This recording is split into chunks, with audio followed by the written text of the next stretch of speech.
총선 전에 이제 그 무리한 조속 통합이 가져온 이제 결과다. 기본적으로 봐요. 그러니까 잘못된 만남이라고 얘기를 할 수가 있을 것 같은데, 기본적으로 이제 그 정치 문화가 다르고 철학이 다른 그 이질적인 세력이 결국 당을 같이 함으로써 이제 빚어진 그런 이제 문제고, 그러니까 이게 전혀 똑같은 현상을 놓고서 이게 다른 거예요, 이게 지금. 지금 이제 구당권파 쪽에서는 10여 년 동안 이제 그렇게 해왔던 거고, 투표를 할 때, 주요 당내 투표를 할 때, 10여 년 동안 이제 자기들끼리 하는 거니까는, 그런 거니까 뭐 있었던 뭐 여러 가지 문제들 같은 거, 뭐 이제 나쁜 의도가 있었던 거 아니다. 이렇게 자기들은 이제 그렇게, 민주노동당 하던 사람들은 그렇게 이해를 하고 있었던 거고. 근데 밖에서 지금 이제 들어온 국민참여당 국회에서는 보니까 이 사람들은 투표를 이상한 식으로 이제 하니까 깜짝 놀랐던 거고, 그러니까 자기들은 이거는 부정이다 얘기를 하고, 근데 이쪽에서는 그게 왜 부정이냐, 우리는 전혀 그런 의도가 아니었는데 억울하다, 나쁜 놈들이다, 뭐 이러면 결국은 이 정치 문화가 워낙 그 이질적이었던 그런 세력이 이제 합하면서 지금 하나의 그 현상을 놓고서 지금 정반대에 지금 충돌을 할 수밖에 없었던 이런 상황인 것 같고, 그리고 이 문제가 기본적으로 이제 권력투쟁, 처절한 이제 권력투쟁, 당권투쟁 문제로 이제 비화가 지금 돼버린 거는 또 서로가 이제 그거를 역지사지해가지고 이해할 어떤 그 의사나 의지 같은 것이 기본적으로 이제 없었던 뭐 이제 그런 결과였다고 이제 봐요. 그래서 저는 그 기본적으로 이게 장기화될 거라고 봐요. 해결책이 없기 때문에 분당은 오히려 분당이 지금 될 수가 없는 지금 이제 상황. 그러니까 분당이 되려면 어느 한쪽이 나가야 되는데 둘 다 나갈 수가 없단 말이에요. 지금 비당권파 쪽에서 다 접수를 했는데 지금 나갈 이유가 없고, 그리고 구당권파 나가면 죽는데 나가려고 할 이유가 없고, 결국은 지금 안에서 계속 출당시키는 출당도 거부한다. 출당은 뭐 최종적으로 한참 뒤에 몇 달 걸려서 당하더라도 의원직은 유지를 하니까 나머지는 그냥 당 안에 있으면서 연대를 하면 되는 거니까 자관 구당권파는 뭐 끝까지 이제 간다는 거니까는 뭐 오히려 분당은 지금 가능성이 희박하고, 안에서 계속 완전히 한지붕 두 가족이 되는 게 사태가 장기화될 가능성이 대단히 이제 크다 이제 이렇게 이제 봐요. 그리고 사실은 이제 구당권파는 6월 말 전당대회에서 어차피 상황이 이렇게까지 이제 온 거, 그때 이제 그 전당대회에서 다시 이제 그 당권 경쟁을 통해 가지고 이제 다시 회복을 하겠다, 아마 이런 이제 전략이 될 텐데, 비당권파는 또 그거를 그대로 보질 않을 거예요. 아마 저 당원당규 손질해 가지고 지금 진성당원제 그거를 이제 손으로 볼 가능성이 대단히 크거든요. 그러니까는 지금은 당원들이 투표하게 돼 있는 거를 국민 여론조사 50%를 도입을 해가지고 진선당원제를 해체시켜가지고 국민 여론조사 50% 하면은 이건 비당권파한테 결정적으로 이제 유리한 게 되니까, 그래가지고 이제 그거를 이제 차단하고 하고 그 과정에서 또 충돌을 이제 하게 될 거고, 아무튼 그래서 저는 이게 계속 이 사태는 장기화되고 해결책이 아마 없을 거다 이제 그렇게 봐요. 그렇게 봤을 때 어차피 12월 대선에서는 저는 통합민주당 문제는 별 변수가 오히려 못 될 것 같다는 이런 생각을 이제 갖는 건데, 진보당? 진보당 문제가 별 변수가 되기가 어렵다고 보는 것이, 사실상 12월 대선의 한 축으로서의 의미가 거의 상실이 되는 단계로 이제 접어들 거다. 12월 대선에 사실은 진보당은 존재가 없다고 해도 아마 과언이 아닐 정도의 상황이 이제 계속 이제 되지 않겠는가 이렇게 봐요. 그래서 야권 연대였던 축은 이제 어차피 이동을 하게 돼 있었다고 봐요. 안철수 변수 때문에 야권 연대는 이제 오히려 그 통합 진보당이 어떤 한 자일총처럼 중요한 축이 아니라 어차피 우클릭을 해가지고 안철수의 그 탈진영 논리 이거에 어떤 상당 부분 영향을 받으면서 우클릭을 하게 돼 있었던 판이었는데, 더군다나 이렇게 돼가지고 진보당이 한 축으로서의 기능을 상실하게 됐다고 하면은 아마 그거는 더 좀 타격을 받을 가능성이 크지 않겠는가. 그래서 저는 극단적으로 얘기하면은 10월 대선은 그냥 통합진보당은 없는 대선이 될 수도 있겠다 하는 생각까지 이제 해요. 그러니까는 그리고 어쩌면은 만약 사태가 도저히 수습이 안 되면은 저 상태가 있어야 되면은 통합진보당은 아예 뭐 국민에 대한 책임 차원에서 대선 후보를 독자적으로 안 낼 가능성도 있다고 보고 뭐 연대에서의 어떤 추계 기능을 상실하지 않겠다. 그래서 저는 결과적으로 오히려 그렇기 때문에 대선에서의 어떤 그 득표의 어떤 이동 이거에는 또 그렇게 큰 영향을 더 안 미칠 수 있겠다. 저는 그렇게 이제 봐요. 그러니까는 어차피 지금 그렇다고 해서 통합진보당에 가 있던 표가 통합진보당 찍은 표가 새누리당으로 가리라고 생각은 안 하거든요. 전체적으로 봤을 때 결국은 그것이 이제 이쪽으로 야권 단일 후보가 이제 된다면은 그쪽으로 이제 이동할 성격의 이제 표들이 뭐 있기 때문에 그래서 저는 결과적으로는 그렇게 뭐 12월 대선의 이 문제가 야권 전체에 그렇게 뭐 큰 악재로 자리를 하겠는가 저는 그거는 좀 굉장히 낙관적인 전망이시네. 야권으로 봤을 때는. 저는 오히려 아까 얘기하셨던 그 이제 그 이념 문제, 색깔 문제, 이제 주사파 이런 거는 이제 어지간히 면역 효과가 이제 키워졌기 때문에 정말 모르겠어요. 지금의 그 구당권파가 대선 전국에 전면에 등장하는 이런 상황이 되면 얘기가 또 다른데 어차피 빠져나가 있는 그렇게 뭐 시야에 들어오지 않는 상황에서는 뭐 야권 단일 후보한테 그게 뭐 직접적인 타격으로 연결될 가능성은 좀 희박하고 그 야권의 그 최종적인 후보가 그 상황에서 뭐 이렇게 그쪽하고 이렇게 적극적으로 손잡는 모습을 보일 가능성은 좀 희박하지 않나 그렇게 봐요. 좀 뭐 몇 가지 면에서 좀 판단이 좀 다른데 우선 혁신비대위가 아무것도 안 하고 몇 달을 그냥 보낼 수가 없어요. 그러니까 아까 이태수 대표 설명대로 지금 국민의 10.1%가 지지를 해준 정당이거든요.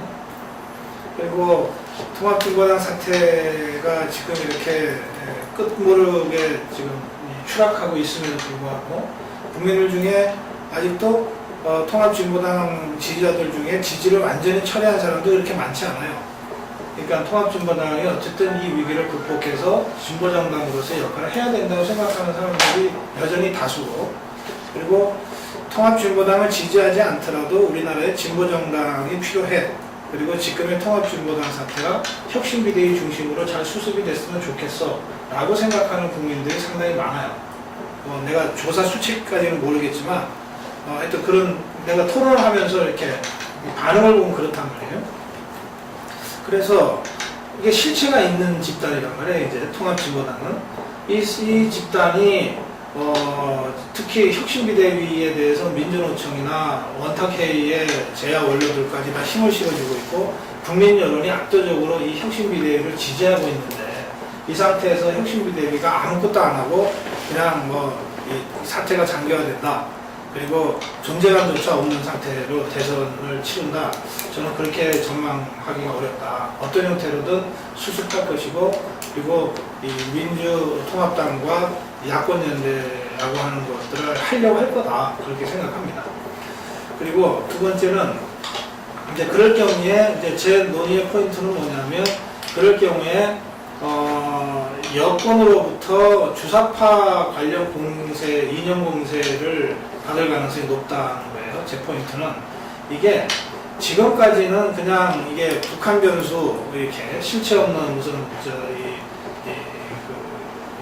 북풍 이런 것이 국민들한테 오히려 역효과를 불러일으키기도 하고 더 이상 효과가 없다고 하는 것들이 여러 차례 선거를 통해서 밝혀졌지만 이 경우에는 조금 양상이 다를 수 있다 이렇게 생각해요. 이건 구체적으로 사람들이 남아있는 거예요. 그리고 우리나라 국회의원으로 활동하는 사람들에 관한 얘기라고요. 그러니까 쉽게 말해서 이렇게 되는 거죠.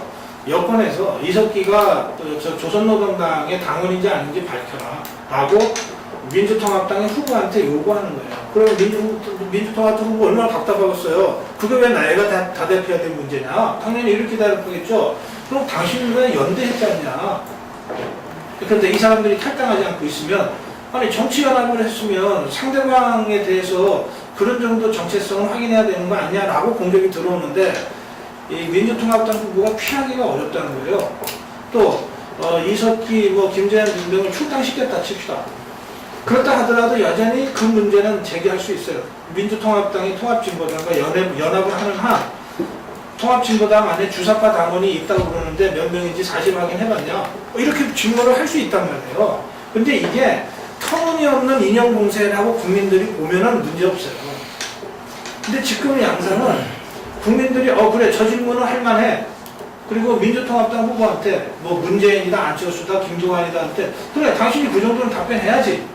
당신이 대통령이 될지도 모르는데 그러면 저쪽에 뭐 노동부 장관이나 장관 줄 건데 그 사람이 노동당 지명을 받는 장면인지 알아야 될 거 아니야. 라고 질문을 할 수 있단 말이에요. 그러니까 저는 이번에 이 상황은 지금까지의 북풍과는 조금 양상이 다를 수 있다. 그래서 이것이 원천적으로 잘 해결되고 해소되지 않고 가면 이게 대선 국면에서는 굉장히 크다란 그 정책 부담으로 야권 후보들이 안고 싸움을 할 수밖에 없을 그런 변수다 이게. 제가 그렇게 말씀드리는 거죠. 그 혁신비대위가 전국에서 온라인 투표에서 이제 여러 가지 안건 가결시킨 다음에 지지율이 소폭 올랐었어요. 일시적으로 주간 집계는 뭐 지지율이 쭉 빠졌지만 일시적으로 올랐던 적은 유시민 심상정 대표가 전면에 나서서 온라인 투표에서 여러 가지 안들을 가결시켰을 때 지지율이 뭐 6%대로 다시 오른 적도 있었고요. 국민들은 아무튼 이제 신당권파에 대한 기대감이 분명히 이제 있는 것으로 여론조사 지표에는 나타나고 있고요. 지금 뭐 제가 볼 때는 지난 총선 과정에서 막말 타문처럼 지금 많은 유권자들은 진보당의 지난 뭐 킨텍스에서의 폭력 사태는 굉장히 충격을 받았고, 심지어는 이제 진보 성향의 유권자들도 당시에 그 당권파 일부 젊은 학생들이나 참여했던 분들이 그때 뭐 당시에 뭐 불법 중앙에 해산하라는 얘기를 뭐 몇 시간 동안 했었잖아요. 생중계되는 동영상을 보고 폭력 사태를 보면서 진보 성향의 유권자들도 굉장히 충격을 받은 아주 커다란 이제 악재였었는데, 그거를 지금 그 강기갑 이제 비대위원장이 어떻게 수습하느냐가 지금 굉장히 큰 지금 기로에 선 상황이라고 생각하는데, 오늘 검찰이 이제 들이닥쳤고 검찰의 이제 압수수색을 이제 반대하는, 그래서 제가 여기 이제 좌담에 오기 직전의 뉴스가 이제 고무신을 벗은 강기갑 비대위원장 이제 모습이 나타났었는데, 그 진보성의 유권자들도 상당 부분 검찰 조사에 차를 맡겨서 제3자한테 이 모든 그 부정선거와 폭력 행위에 대해서 좀 낱낱이 좀 드러내자라는 의견들이 많았었어요, SNS에서. 근데 오늘 검찰 조사가 이제 막상 들이닥쳤을 때 부당권파, 신당권파가 또 같이 검찰 조사에 대해서 이제 대응하는 모습.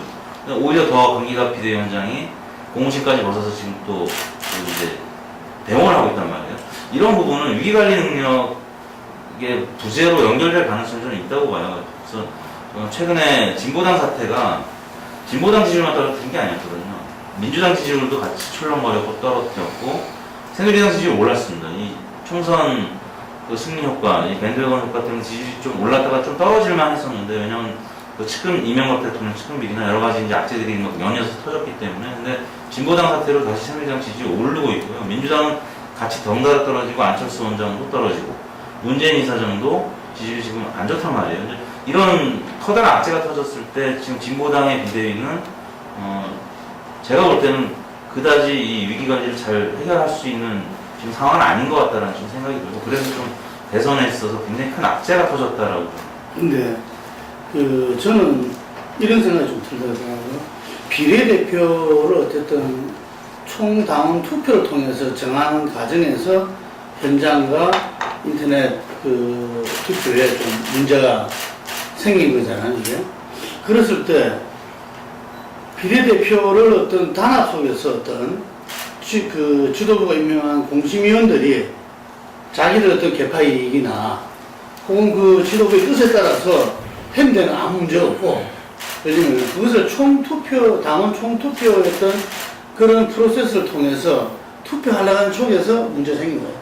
물론 그 문제는 뭐 민주주의의 원칙과 근간을 훼손했다 뭐 이런 건데, 어쨌든 그건 그대로 따로 좀 평가가 한두 마디라도 좀 있어야 될 거 아닙니다.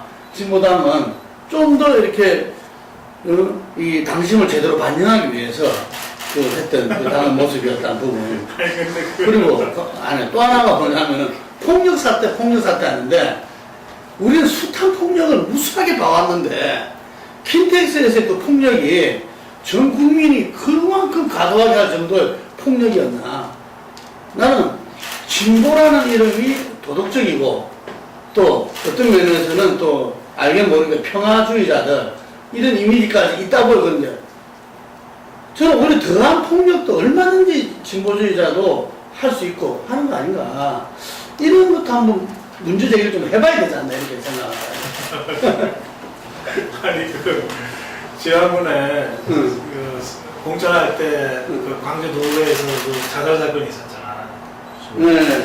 민주통합. 돈봉투가. 그때 민주통합당이 뭐랬는가 하면 우리는 그래도 모바일 국민경선이라고 하는 선진적인 제도를 하다가 사고가 터진 거고 한 세뇌당 아예 그것도 안 한 정당인데 우리를 욕할 자격이 있냐 이랬단 말이야. 근데 아니 그 말이 틀린 말은 아니지만 그렇다고 해서 자살 사건에까지 이르게 된 불법적인 선거가 정당화될 수는 없잖아. 아, 물론이죠. 그러니까 이 진성나오제 우리밖에 채택하고 있지 않은데 라고 하는 식으로 시작되는 논리가 그러니까 이 약간의 불법은 용인해도 돼 라고 하는 걸로 연결이 안 된다고. 아니 저는 이제 그것을 자기들이 아니, 그래서 당사자가 그런 논리를 피우면 곤란하죠. 그러니까 그래서 그럴 경우에 평론가가 그러니까 나도 여러 번 그 얘기를 했어요. 민주통합당은 새누리당이 하기 싫다 그러는 거를 혼자서 먼저 하다가 이렇게 사고가 터졌다. 그러니까 이 사고의 책임의 절반은 새누리당이 있다. 내가 해설을 해줬어. 여러 차례 그렇게 해설했어. 그런데 실제로 그렇게 내가 아무리 해설해 준다고 해서 부정선거 하다가 자살에 이르게 했다고 하는 민주통합당에 대한 국민적 비판과 실망이 없어지는 건 아니더라고. 네? 그러니까 그거는 그냥 나같이 말로 먹고 사는 사람이 해줄 수는 있지만 그게 문제는 아닌 것 같고 또 한 가지는 지금 이 문제를 민주통합당 쪽에서 내가 토론해보면 진보진영에서는 자꾸 이거를 민주주의와 관련된 문제로 봐요. 사실이 그렇지. 뭐 경선에서 투표하다가 부정이 있었으니까 과정적 절차적 민주주의에 있어서 훼손 이렇게 보는 거야. 그런데 나는 이거는 그래서 이것 자체도 중요한 문제고 또 이거는 어느 정도 해소되면 또 되는 문제야. 그런데 나는 국민들이 이미 이석기의 정체가 뭐냐고 지금 그 초점을 옮겼어요. 훨씬 전에. 김재현이가 도대체 정체가 뭐야? 쟤네가 저기 북한 조선노동당의 지령을 받는 사람들이야? 아니야. 또 그렇다면 그 조선노동당의 지령을 받고 영향력 하에서 움직이는 주사파는 도대체 몇 명이고 어떤 정도 활동하고 있어? 라고 하는 것으로 이미 관심이 옮겨졌다고.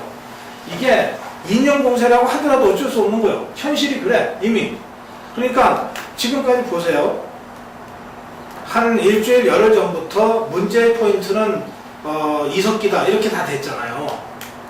모든 언론이 그게 보수 언론은 그런 게 아니에요. 진보 언론도 다 그랬어요.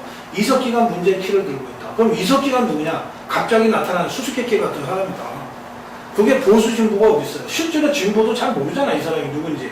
캐보니까 뭐 민혁당 관련이고 캐보니까 실제로 대중정당 운동을 한 지 5개월밖에 안 됐고 그렇잖아요. 그러니까 이미 그 정치적 관심, 국민들의 관심은 이석기한테 모아져 있다고. 그럼 이게 단순히 절차적 민주주의 문제가 해소된다고 해서 해결될 문제냐 이 말이에요. 그러니까 이게 지금 아니, 그 부분은 어떻게 생각하시면 금방이 아닌데 이렇게 해서 옮겨졌다. 그러니까 주사파 문제였지.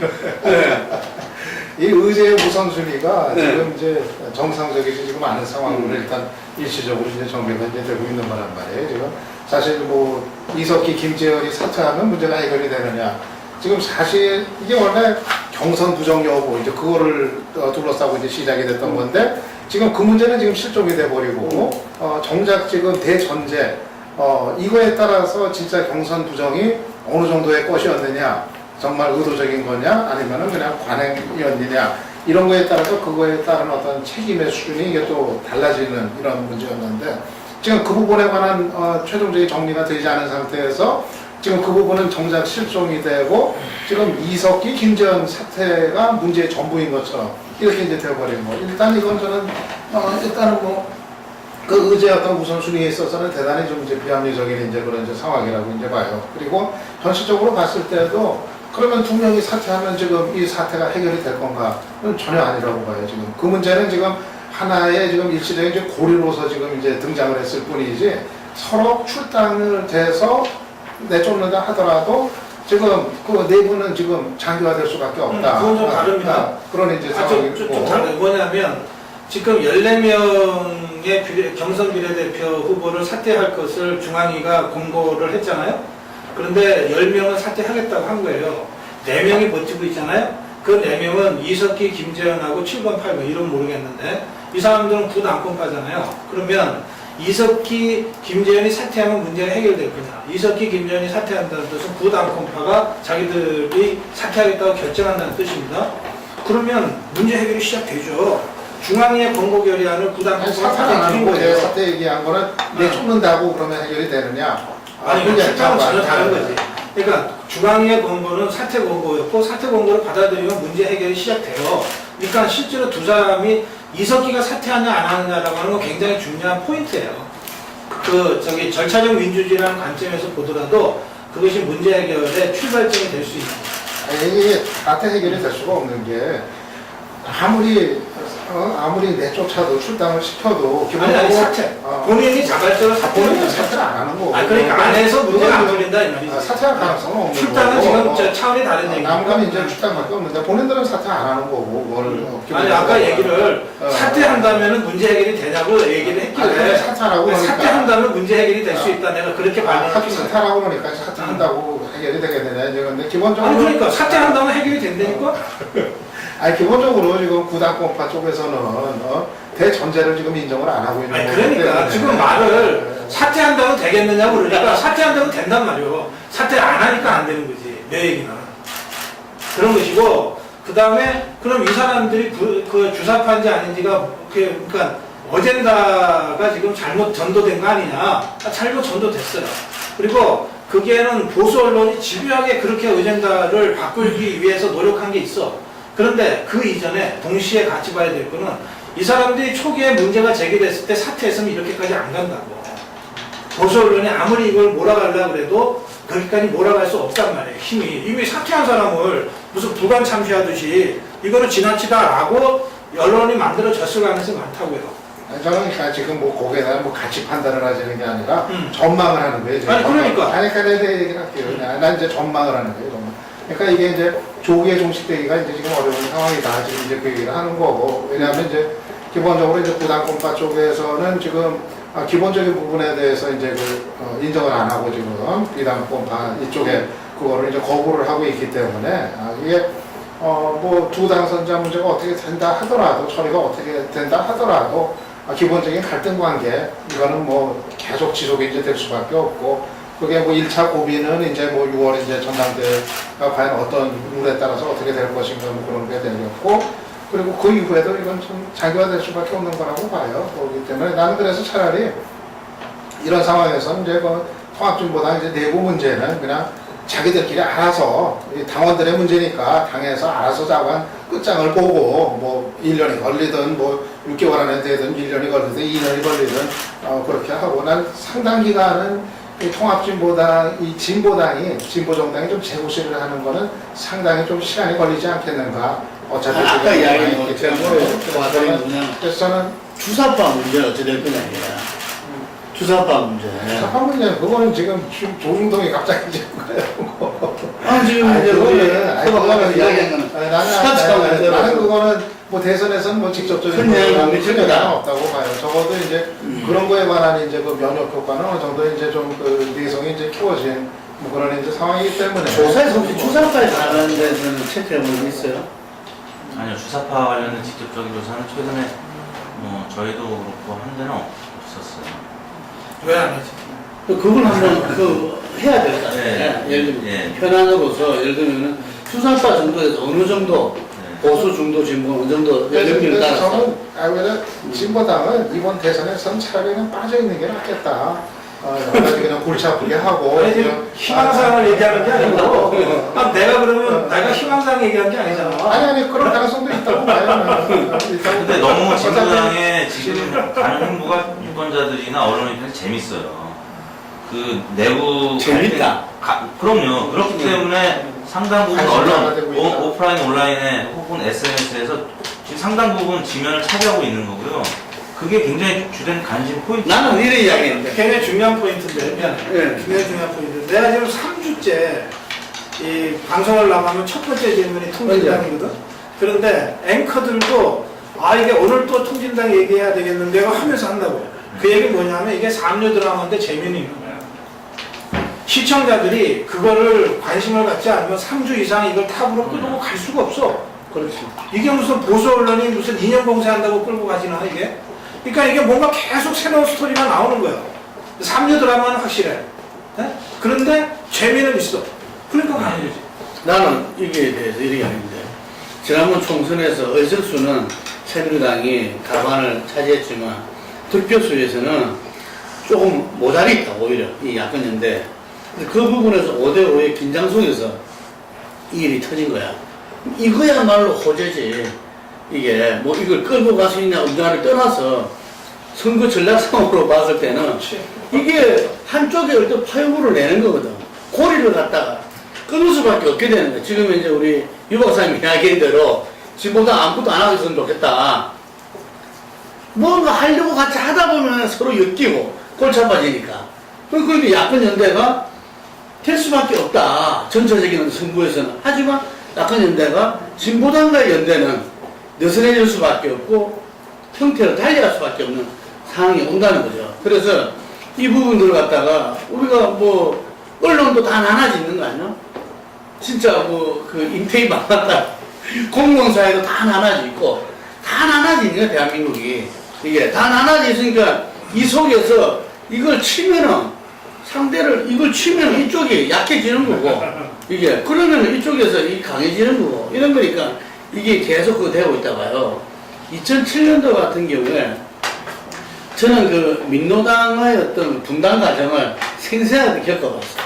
왜냐하면 당시에 최순영 컨설팅이 했었거든.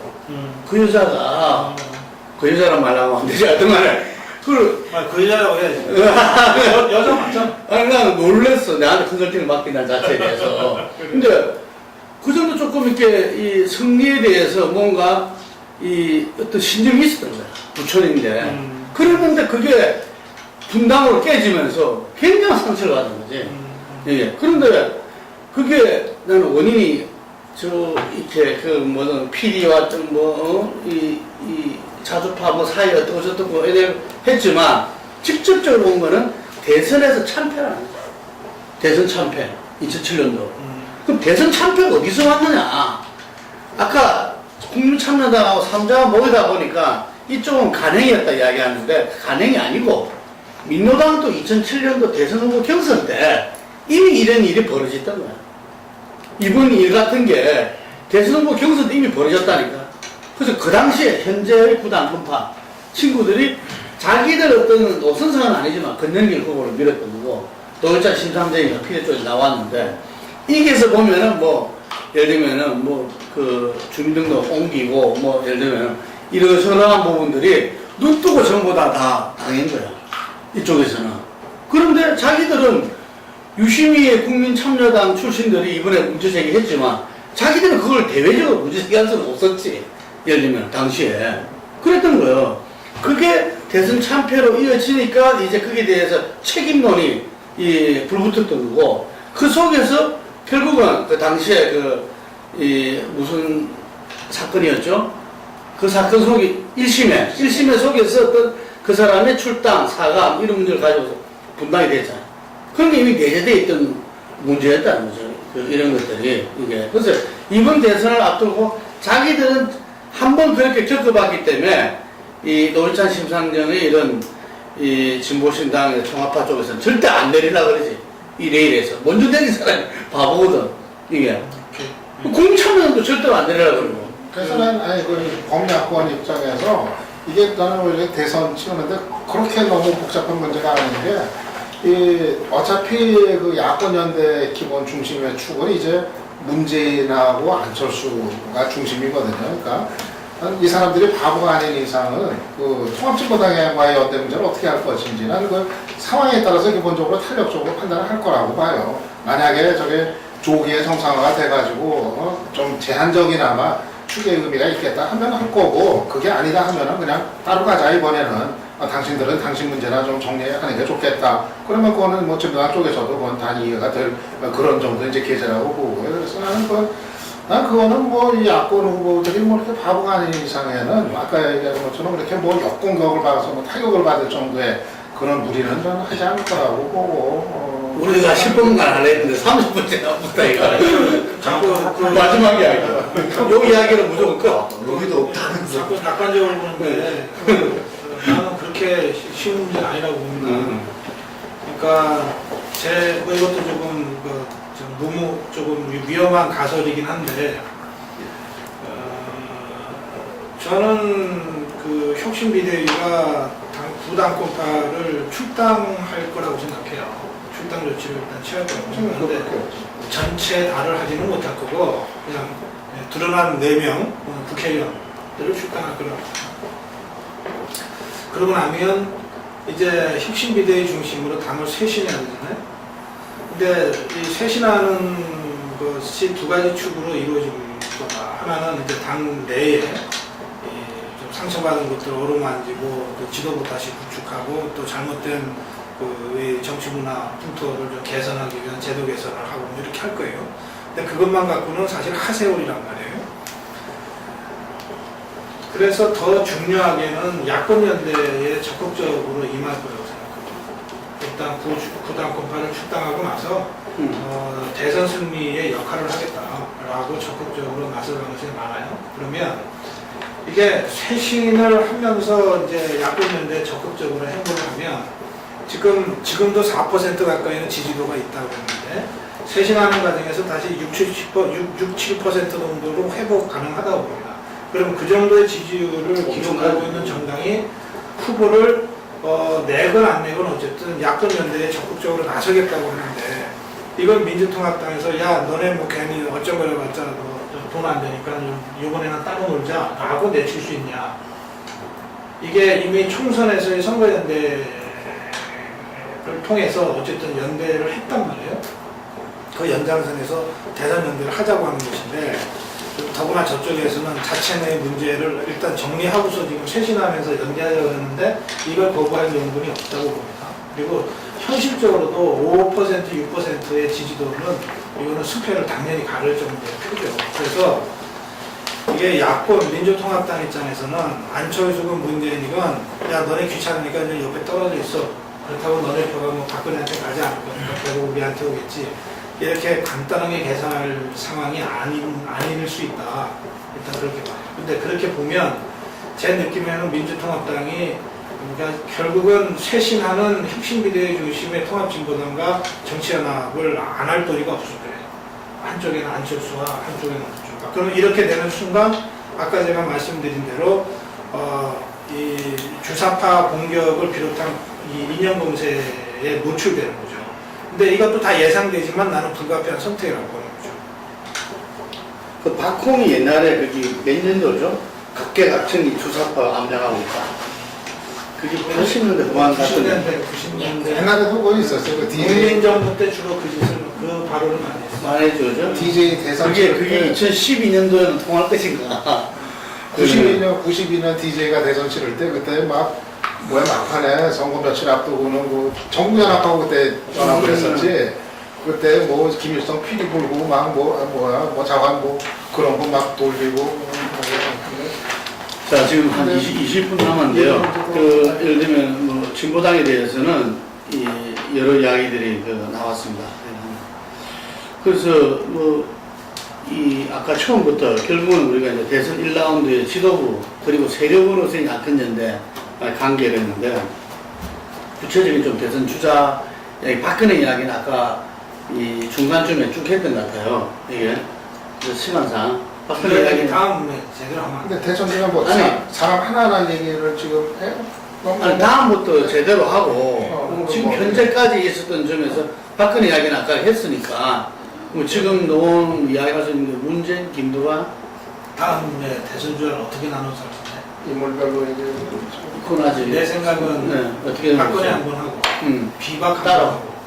박근혜하고 비박 같이 하면 돼. 아니, 같이 하면은 너무 양이 많지. 박근혜 한 번 하고, 비박 한 번 하고, 안철수 한 번 하고, 그 다음에 민주통합당 싹 한 번 하고. 그냥 하면 돼. 그럼 네 번이네. 네 번인데. 아니, 왜냐면 경선이 끝나기 때문에 그 전에 해야 된다니까. 이게 안철수와 어. 그 밖에 아이들 이렇게 나누면 안 돼. 근데 비박을 따고 하면은 이 얘기거리가 좀 재미가 좀 약하지 않을 것 같을까요? 비박. 여러 명이니까. 자, 지금까지 이야기할 시간이 있으니까 조금 이야기를 해보자. 이제 문재인 아까 말씀하시려 했잖아요. 아니 문재인은 이번에 잠깐 여러 가지 면에서 조금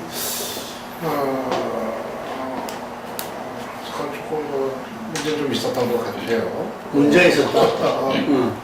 일단은 그 이박 합의에 손을 들어줬던 거는 글쎄 대선 주자로서 자기 폭을 굉장히 좁혀놓은 결국 사실은 이제 거당적인 후보가 될 수 있었던 어떤 그런 위치에서 스스로를 어떤 한 계파의 어떤 인물 정도로 이렇게 스스로 이제 낮춰버린 그런 이제 굉장히 좀 잘못된 선택이었다고 보고, 그래서 아직 뭐 경선 결과 어떻게 나올지 모르지만은 괜히 거기에 개입을 해가지고 안 해도 될 거 개입을 해가지고 경선 결과에 자신도 어떤 타격을 받을 수도 있는 이런 거를 스스로 이제 그냥 초래한 그런 굉장히 좀 정치력 면에 있어서 저건 좀 문제가 있었지 않았나, 정치적 판단에 있어서 그런 생각이 이제 들고요. 그리고 또 이제 그거하고는 조금 맥락은 다르지만은 안철수를 향해 가지고 이제 또 공동정부론 얘기 꺼냈던 거, 이것도 글쎄 그렇게 뭐 자연스럽거나 뭐 이렇게 뭐 좀 좋아 보이지는 않는 쪽들이 아니었나 좀 생각이 들어요. 뭐 이건 또 뭐 평가가 다를 수도 있지만은 일단은 좀 너무 빨랐다는 좀 제 생각이 들고, 아직은 뭐 명분면에서 봤을 때도 뭐 정식으로 후보가 된 것도 아니고, 그리고 뭐 안철수가 정말 뭐 민주당하고의 뭐 연대에 대한 의사 표명은 고사하고 아직 뭐 정치에 뭐 뛰어든 상황도 아닌데 시기적으로 너무 빨랐다는 것도 그렇고, 또 뭔가 그 민주당 후보로서의 좀 뭐 아직 거쳐야 될 여러 가지 과정이 있는데 덜컥 그냥 뭐 대통령직, 총리직 이게 넘어가는 거, 이것까지 간 거, 이거는 굉장히 좀 그 공동정부 그 연대 정신이라는 걸 놓고 봤을 때도 이게 자칫하면 그냥 자리 나눠 먹기식의 어떤 또 이런 메시지로 이제 뭐 전해질 수도 있고, 그래서 좀 일단 문재인의 어떤 그 정치적 행보가 최근에 그 총선 이후에 좀 썩 그렇게 뭐 잘 가고 있는 것 같지는 않다. 근데 사람들이 그럴 때 왜 그랬을까? 왜 그랬냐? 총선 때도 김영춘 전 의원이 왜 가장 편한 지역에 나왔냐? 그리고 피켓 선거 망쳤다 이런 비판을 했거든요. 들었어요? 예, 그거 보면 그 다음에 금방 말한 이방연대가 왜 꼈냐? 도대체 저한테 메시지 금방 이야기한 그 안철수와 공동정부 수립 그것도 왜 이야기했냐 이 시점에서. 그래서 어떻게 생각하십니까? 왜? 문재인 도대체 왜 그랬을까? 저는 기본적으로 문재인의 지금 보여주는 그 모습이 어떤 그 큰 흐름을 좀 이렇게 끌고 가는 모습을 좀 못 보여주고 있다고 저는 생각이 들어요. 지금 사실 이 야권의 새로운 인물한테 기대하는 거는 이 큰 흐름의 선상에 있어서 정말 좀 국민에게 감동을 주고 큰 흐름에 따라서 가는 이런 거여야 되는데 상당히 그거에 비해서 조금 작고 좀 어떤 좀 새롭지를 못한 그 해석에 대해서 논쟁을 좀 해봤으면 좋겠네요. 그러니까 나는 우리 유 박사랑 생각이 완전히 다릅니다. 이런 거예요. 이제 두 가지를 갖고 이제 말씀하셨는데, 문재인은 노무현한테 정치를 배운 사람이에요. 그러니까 노무현은 철저하게 현실주의다. 그래서 처음에 그 2002년에도 보면 동교동계의 지원을 받아서 호남기반당의 영남 후보로 옹립되는 코스를 처음에 가려고 했어요. 그게 건너가 동교동계 구파의 몰락으로 안 되게 되면서 어쩔 수 없이 국민참여 경선을 받아들였고 거기서 이제 기적을 창조한 거지만 처음에 그랬습니다. 문재인은 실제로 민주통합당의 기반이 없는 사람이에요. 이제 정치 처음 하는 사람이에요. 그러니까 이 사람이 뭐 웬만하면 내가 민주통합당의 이 대권주자가 되겠지라고 생각을 개인적으로 하고 있다 하더라도 실제로 이게 될 수 있는지 없는지 모르는 거예요. 경선에 갖고 손학규를 이긴다는 보장이 없잖아요. 쉽게 말해서 안철수는 안 들어온다 치더라도. 그러니까 그런데 만약에 이해찬이 당대표를 하고 박지원이 원내대표를 하는 구도에서 두 사람이 문재인을 대선 후보로 만들겠다라고 제안을 했다면 그걸 왜 안 받습니까? 그게 담합이면 어때? 그렇게 해서 대선 후보가 되고 박근혜를 꺾으면 되는 거지 라고 이 사람이 생각해서 가능성이 많아요. 나는 만약에 두 사람이 이해찬과 박지원이 정말로 당권 대권을 나누고 문재인을 대선 후보로 옹립하자고 이 약속을 했다면, 자기들끼리 논의를 했다면, 그리고 그것을 제안을 했다면 문재인이 그걸 안 받는 게 바보라고 생각해요. 그렇게 해서 그 제안을 받으면 되는 거니까. 그런데 어느 점이 내가 문재인의 약점이라고 생각하는가 하면 이렇게 해서 받았는데 이걸 당당하게 설명을 해야지. 그러면 공격이 들어오면 이해찬에 대해서 공격이 들어가고 박지원에 대해서 공격이 들어가면 야 씨발 내가 한 거야 이거. 내가 대통령 되려고 하는 거야. 이 구도는 이런 거야. 우리가 지금 비누 친누가 싸워서 어떡해. 나는 그런 의미에서 나 이거 밀고 있고 나를 따라야 돼 라고 주장하고 자기가 전면을 하세요. 그리고 실제로 그렇게 했으면 박지원이 1차에 그렇게 고생 안 해. 네. 그리고 지금 이해찬이 저렇게 고생할 이유가 없어요. 아니 지금 민주통합당에 친노가 정말 똘똘 뭉치면 왜 이해찬이 울산에서 4등을 합니까? 이 사람이 내가 보기에 처음에 그 구도가 그럴듯했던 것 같아요. 그러니까 뭐 그게 되면 좋겠지 라고 생각하고 한 발 담궜어. 근데 여론에서 담합이다 하니까 팍 발을 빼버렸어. 나는 여기서 문제가 있다는 거예요. 자, 공동정부는 말이에요. 김대중이 수평적 정권 교체론 뭐 처음에 누가 만들어줬지? 황태영이 만들어준 수평적 정권 교체론 딱 나왔을 때 모든 국민이 박수 친 거 아니에요? 그 말이 되냐 그게? 뭐 이런 얘기들도 많았고. 예? 그런데 일단 질렀으면 끝까지 지 브랜드로 가는 거예요. 그럴 때도 지역 단합을 했지. 그렇지. 그런데 끝까지 가는 거예요. 그러면 공동정부는 이거 안철수하고 민주통합당하고 어쨌든 같이 하려고 그러면은 권력 분점하자라고 왜 당당하게 설명을 못해? 예? 공격받으니까 담합이다라고 공격받으니까 금방 꼬리를 내리잖아. 아니 근데 이게 진짜 잘못된 거냐 이 말이고. 아니 물론 반대론 것들이 있죠. 그러나 어쨌든 이 공동정부론의 핵심은 안철수하고 민주통합당이 하여튼 뭐가 됐건 간에 손잡고 같이 박근혜랑 싸워야 이긴다 이 얘기 아니에요. 쉽게 말해서. 그게 뭐 잘못됐어? 민주통합당 입장에서. 근데 왜 이거를 당당하게 주장을 못하냐? 그러면 어떻게 된 거야? 이 사람은 그럴듯하면 얘기했다가 여론이 비판하면 금방 꼬리 감추고 이게 문재인 리더십의 약점인 거죠. 내가 보기에. 그러니까 이해찬, 박지원, 문재인 담합 구도가 잘못된 게 아니고 정치적으로 보면 또 문재인, 안철수 공동정부론이 잘못된 게 아니고 이걸 관철시키는 과정에서 보여준 문재인 리더십의 허약한 체질 이게 실제 문제라는 거예요. 근데 저는 이제 문재인 같은 경우는 지금 사실 생명줄과도 같은 게 일단은 명분이거든요. 명분. 사실 이게 왜 명분이라고 하는데 이거 명분 싸움을 해야 되는 거죠. 두 가지 다 일단 명분에서는 밀려요. 왜 밀려요? 밀리기 때문에 예를 들어서 싸움을 안 해서 밀리고 왜 밀리냐고. 명분이 약하니까 싸우지 못하는 거지. 안철수 공동정부론이 왜 명분이 없는지. 명분이 약하니까 싸우지 못하고 그냥 물어서는 거지 지금. 그게 왜 명분이 약한지. 이박당합 같은 거는 이해찬, 박지원 당합이 왜 명분이 없는지. 내용이야 현실성의 면에서는 차치하고 그건 별개 문제고. 충분히 6대4 정도로 싸울 수 있는 게임이죠. 다소 명분에 올려도 버틸 수 있는 거지. 문재인 같은 사람이 지금 야권에 어떤 새로운 호프로 등장하려고 막 그러는 참에 그 방식으로 했다는 거는 당내 안팎에서 명분. 내가 그 담합론이 나오자마자 줄 잡아서 보름 이상 그 이해찬 담합론 말도 안 되는 거라고 공개적으로 비판했습니다. 방송에서. 내가 이렇게 얘기하는 이유는 뭐냐면 실제로 나는 그 논쟁이 붙으면은 그게 담합이다, 잘못된 거다라고 하는 쪽에 서서 논쟁을 할 거예요. 그런데 이 논리 구조는 가만히 보면 문재인 입장에서 충분히 주장하고 방어할 만한 논거가 되는 거예요. 이게 아주 말도 안 되는 짓을 한 게 아니라고. 공동정부론이나 그 연대론이나 마찬가지예요. 근데 금방 말씀하신 이 이박연대와 공동정부에 대한 문재인 입장을 보면은 총선 때 그 연장선상에서 본다면 총선에 똑같은 바보짓을 했다 이거지. 그렇죠. 예를 들면 사상한테 한석을 얻으려고 예를 들면은 PK 선거를 갖다 망쳤다 이거지. 그거를 갖다 참다 못해서 김영춘 전 의원이 그로부터 선거 끝나고 한참 뒤에 이야기를 했는데 예를 들면 부산 선거를 갖다가 망친 건 문재인이야.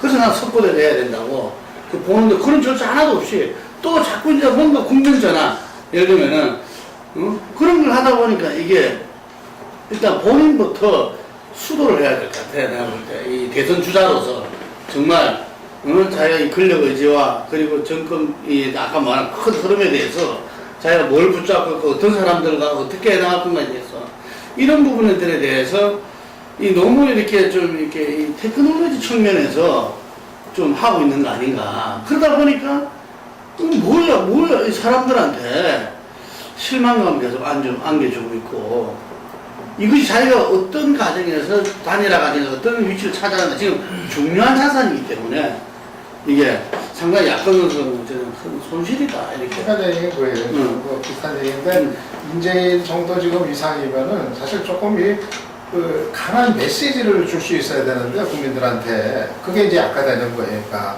어떤 그 현실적인 정치적 판단이나 어떤 행보 이전에 이 큰 흐름 속에서 정말 국민들의 마음을 움직인 어떤 메시지 이거를 줄 사람을 지금 이제 원하고 있는 건데 그걸 지금 현재까지는 보여주지 못하고 있다는 거고 아까 뭐 이방 얘기했지만은 난 그 문재인이 기본적으로 그거 들었으면은 솔깃하죠. 솔깃하고 현실적인 대안인데 그렇더라도 그거는 그냥 당신들끼리 알아서 하십시오 이러고 나왔어야 된다고 봐요.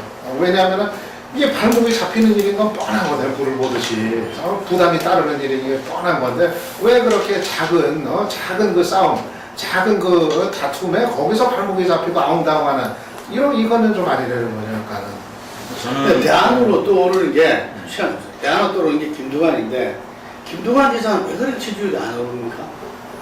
뭐 김두관 지사야 그건 어떻게 돼요?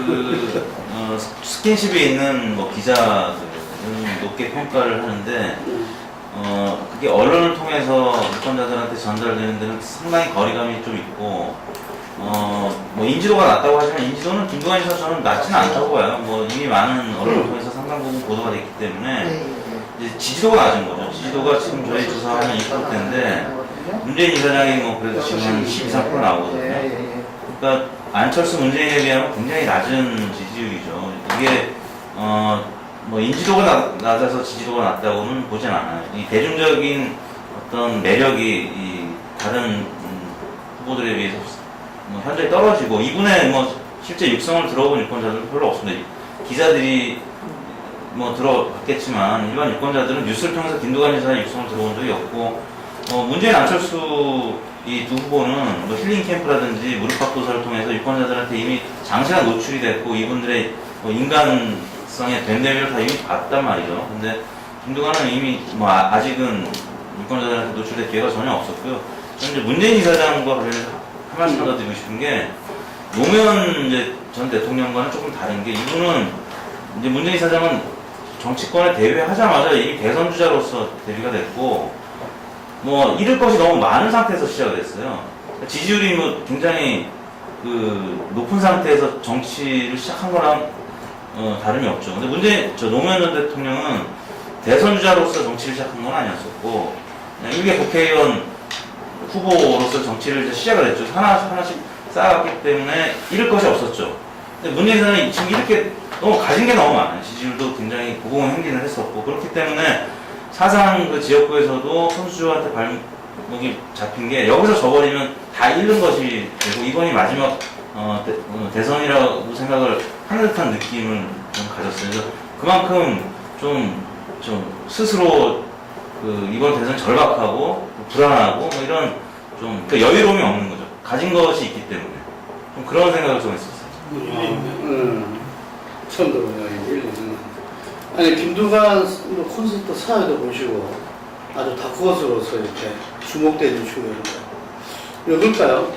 상당히 아까 말한 인지도는 상당히 높다 했는데 지지도가 안 오르는 이유는 인지도가 상당히 높은 건 아니지. 상당히 높은 건 아니죠. 그래도 어느 정도 높은데 지지율이 너무 낮죠. 인지도에 비해서 인지도가 어느 정도야? 뭐 보통 뭐 조사는 안 해봤는데 아니요 그 정도는 낮지는 않을 겁니다. 더 높다. 그래? 네. 어쨌든 아직 뭐 우리 이 대표 얘기대로 아직 시작을 안 해가지고 당연한 거 아닌가 싶어요. 시작을 안 했어요. 네, 그러니까 이게 꼭 대선 후보 출마 선언을 해야 시작하는 게 아니고 국민들이 보기에 대선 주자로서 행보라고 생각하는 행보를 하느냐 안 하느냐는 차이가 있어요. 이를테면은 문재인도 아직 선언 안 했지만 사실상 선언한 거랑 똑같고 그렇잖아요. 네. 안철수 선언 안 했지만 사실상 국민들이 대선 후보라고 보고서 지금 조사에 응하지 않아요? 근데 이제 김두관은 그런 의미에서는 아직 대선 후보로 사람들이 보고서 평가를 한 적이 없죠. 그러니까 전문가들 사이에서 그 잠재력에 주목해서 평가들이 좀 나오는 것이기 때문에 지금 낮은 것은 당연한 것이고 이 사람이 6월 중에 뭔가를 뭐 지사직을 던지고서 시작을 한다 그러는데 그러면 지사직을 던지는 순간 김문수와 확연하게 구별되는 새로운 주자로서 부각이 될 거예요. 그러니까 글쎄 지사직을 던지면 김문수는 완전히 공부가 되지 않아요? 김두관이 지사직을 던지는 순간 김문수는 더 이상 대권 행보가 불가능해지지 않을까요? 이상하게 이렇게 쿠션이 그렇게 갈 텐데 그러면서 단숨에 뭐 한 4~5%대까지는 올라가지 않을까. 그 이후에 이 사람이 하기 나름이지만 그런 생각. 결국에는 그 인지도가 이름은 들어갔고 얼굴은 봤다는 정도의 인지도거든요. 근데 아까 말씀드린 것처럼 유권자들이 이 사람한테 감정이입이 될 수 있는 힐링 캠프든 그 오르팍도사든 이 사람의 인간에 대해서 알 수 있는. 그 상당히 오를 가능성이 크겠네요.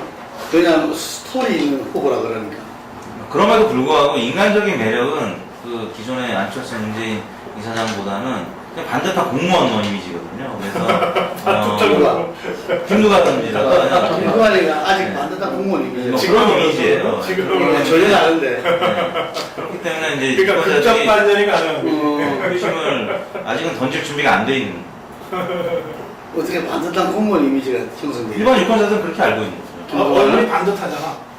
안철수 현상이 왜 저 가상 대결에서 여전히 지금 이제 오차부터 안에 있을까요? 박근혜 대표랑 하는 행위를 보면 실망도 많이 했을 건데. 이미 안철수 출마를 뭐 기정사실화하고 있다는 얘기가 될 것 같고요. 결국 뛰어들 거라는 거를. 그리고 이제 또 하나는 이제 그 기대 심리가 참 이제 여전하다는 거. 그러니까 현실적으로 지금 뭐 야권의 어떤 그 다른 대안들에 대한 이제 불만족의 반영 뭐 그런 걸 수도 있겠고 뭐 여전히 뭐 기대 심리는 좀 계속 살아있다 뭐 그런 얘기가 될 것 같아요.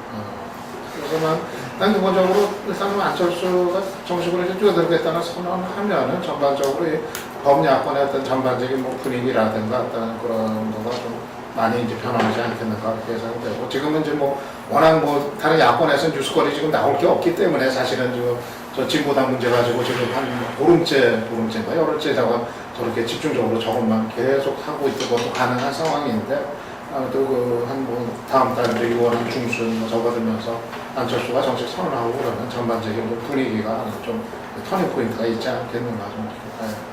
그 안철수 강점이 이제 중간층 확산성이 좀 높다는 거 아니에요? 네. 그러니까 1대1 대결 구도로 하면 문재인은 상대적으로 안철수에 비해서 좀 색깔이 분명하니까 중간층이 쉽게 못 던지죠. 박근혜냐 문재인이냐 그럴 때 어느 정도 좀 자기 성향과 색깔이 좀 분명한 유권자들은 문재인을 던질 거지만 대다수는 좀 아마 표를 어느 쪽에도 안 줄 거예요. 중간층은. 그런데 안철수는 그러면 대다수의 중간층들이 별로 고민하지 않고 부담감 느끼지 않고 안철수한테 던질 수가 있죠. 그러니까 중간층 확산성이 크다고 하는 그런 장점이 있는 것이라서 후보 적합도로 보면은 뭐 안철수 문재인 사이가 그렇게 큰 차이가 안 나는데 박근혜 대비 1대1 대결 구도로 하면은 차이가 크게 나지만 그 차이가 이제 중간층 확산성을 갖고 있는 안철수 후보의 중도층이 문재인하고 했을 때 문재인이 박근혜 져요. 네. 안철수는 10% 이상 앞서. 그래서 지금 그 버티고 있는 거죠.